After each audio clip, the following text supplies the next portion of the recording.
नमस्ते दोस्तों। नेपाल में एक नई क्रांति का आलम है। सड़कों पर लाखों युवा और उनके दिल में एक नए नेता का नाम बालेंद्र शाह यानी बालेन शाह।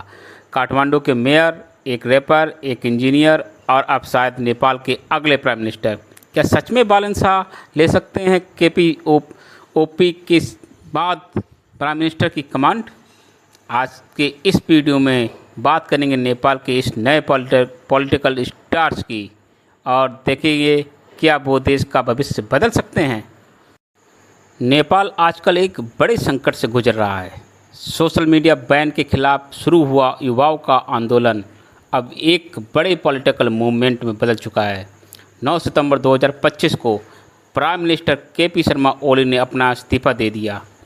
जब सड़कों पर हिंसक प्रदर्शन और लोगों का गुस्सा बढ़ता गया, 19 लोगों की मौत और 300 से ज़्यादा घायल होने के बाद ओली के पास इसके सिवा कोई चारा नहीं बचा।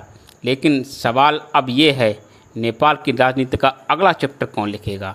इसमें एक नाम जो आ रहा है ज़ोर शोर से, वो है बालेन शाह का। तो आखिर ये शख्स है कौन? बालेन शाह यानी बालेंद्र शाह काठमांडू के 15वें मेयर हैं। 27 अप्रैल 1990 को काठमांडू में जन्मे बालेन एक मैथिली मधेसी परिवार से हैं। वो सिर्फ एक पॉलिटिशियन ही नहीं बल्कि एक सिविल इंजीनियर, रैपर और एक पोइट भी हैं। जी हाँ, आपने सही सुना, एक रैपर जो अब शायद प्राइम मिनिस्टर बन सकता है। 2022 में उन्होंने काठमांडू के मेयर के चुनाव में इंडिपेंडेंट कैंडिडेट के रूप में बड़ी पार्टीज को हराकर जीत हासिल की। उनके काम ने उन्हें युवाओं का हीरो बना दिया, चाहे वो सड़कों की सफाई हो, गार्बेज मैनेजमेंट हो या करप्शन के खिलाफ जीरो टॉलरेंस की पॉलिसी। टाइम मैगजीन ने उन्हें 2023 में टॉप 100 इमर्जिंग लीडर्स की लिस्ट में शामिल किया और न्यूयॉर्क टाइम्स ने भी उन्हें उनके काम की तारीफ की। तो क्या वजह है कि नेपाल के जेनजे बालेन शाह के इतने दीवाने हैं? असल में बात है कि बालेन ट्रेडिशनल पॉलिटिशियंस से बिल्कुल अलग हैं। उन्होंने अपने रैप सॉन्ग में हमेशा करप्शन और सोशल इश्यूज को उठाया है, जो युवाओं के दिल को छू जाता है। जब सोशल मीडिया बैन के खिलाफ प्रोटेस्ट शुरू हुए, बालेन ने खुलकर युवाओं का साथ दिया। उन्होंने सोशल मीडिया पर लिखा, मैं युवाओं के साथ हूँ, लेकिन पॉलिटिशियंस इस आंदोलन का पॉलिटिकल फ़ायदा ना उठाएं। ये बात युवाओं को पसंद आई और उन्होंने बालेन को एक नए नेता के रूप में देखा।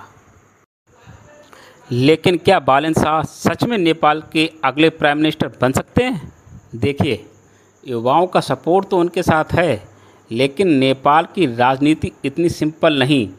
पार्लियामेंट में अभी भी ट्रेडिशनल पार्टीज का दबदबा है और प्राइम मिनिस्टर बनने के लिए सिर्फ पॉपुलैरिटी काफ़ी नहीं, बालेन के पास नेशनल पॉलिटिक्स का एक्सपीरियंस भी नहीं है और कुछ लोग उन्हें इस वजह से क्रिटिसाइज भी कर रहे हैं।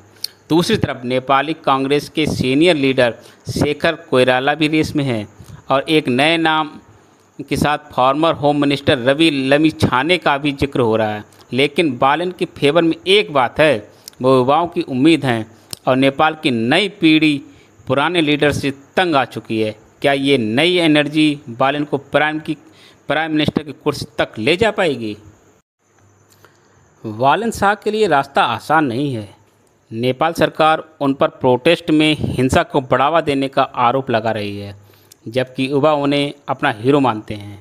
इसके अलावा बालेन के कुछ पुराने स्टेटमेंट, जहां उन्होंने इंडिया के खिलाफ तंज किया था, उन्हें कंट्रोवर्सी में भी डाल सकते हैं। वो इंडिया के खिलाफ नहीं है, लेकिन अगर वो प्राइम मिनिस्टर बनते हैं तो नेपाल इंडिया रिलेशन को संभालना उनके लिए टेढ़ी खीर होगी।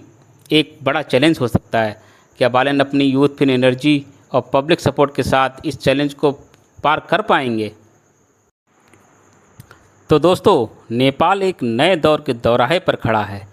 बालेन शाह एक रैपर, एक इंजीनियर, एक मेयर और शायद अगले प्राइम मिनिस्टर के युवाओं के ये नए हीरो नेपाल के लिए एक नई शुरुआत ला सकते हैं, या फिर राजनीति का वह पुराना सिस्टम उनकी राह पर रोकड़े बनकर खड़ा रहेगा?